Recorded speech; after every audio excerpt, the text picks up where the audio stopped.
آنکھیں۔ ایک بار ایک نوجوان فنکارہ تھی جس کا نام لیزا تھا۔ اسے ساری زندگی ڈراونے خواب ستاتے رہے۔ ایک خواب خاص طور پر اسے نیند سے خوف زدہ کرتا تھا۔ ہمیشہ وہی خواب ہوتا تھا، ایک اندھیری گلی اور ایک بدروئی جوکر اسے تعاقب کرتا تھا۔ لیزا اپنی خراب نیند سے تھک چکی تھی۔ اسے نیند آنے سے ڈر لگتا تھا۔ جب وہ آخر کار سو جاتی تو چیختی ہوئی جاگ جاتی اور اٹھ بیٹھتی۔ اس کے دوست اور خاندان والے اس سے درخواست کرتے کہ وہ مدد حاصل کرے۔ آخر کار وہ اور برداشت نہیں کر سکتی تھی اور ایک معالج سے ملاقات کی۔ اس کے معالج نے اسے مشورہ دیا کہ وہ اپنے خوابوں کو پینٹ کرے۔ اس نے لیزا سے کہا کہ جب آپ اپنے خواب کا سامنا کرتی ہیں تو آپ ان کی طاقت چھین لیتی ہیں۔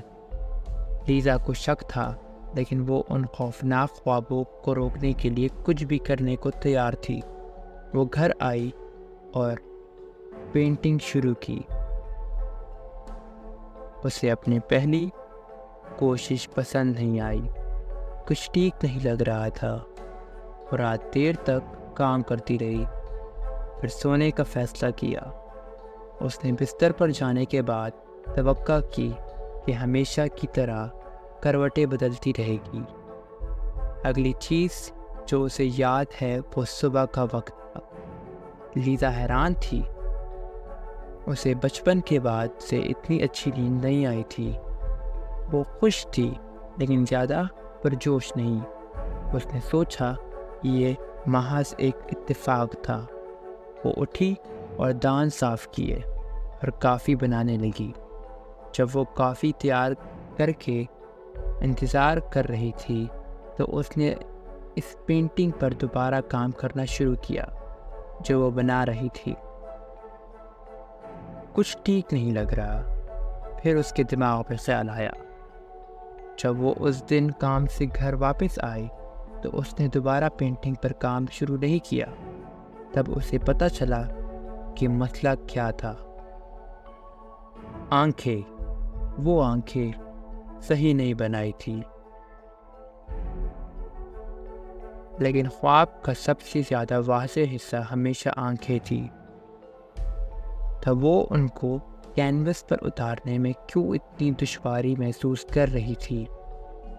کئی ماہ تک لیزا رات گئے تک وہ جوکر کی آنکھیں پینٹ کرتی رہی، یہاں تک کہ وہ بالکل صحیح ہو جائیں۔ جتنی زیادہ وہ کام کرتی اتنی ہی بہتر نیند آتی۔ آخر کار مہینوں کی کوشش کے بعد لیزا نے جوکر کی آنکھیں اتنی نفرت انگیز اور ڈراونی بنا دی جتنی کہ اس کے خواب میں جوکر کی آنکھیں تھیں۔ پولیس کے مطابق پینٹنگ ایک اندھیری اور کالی گلی دکھا رہی تھی۔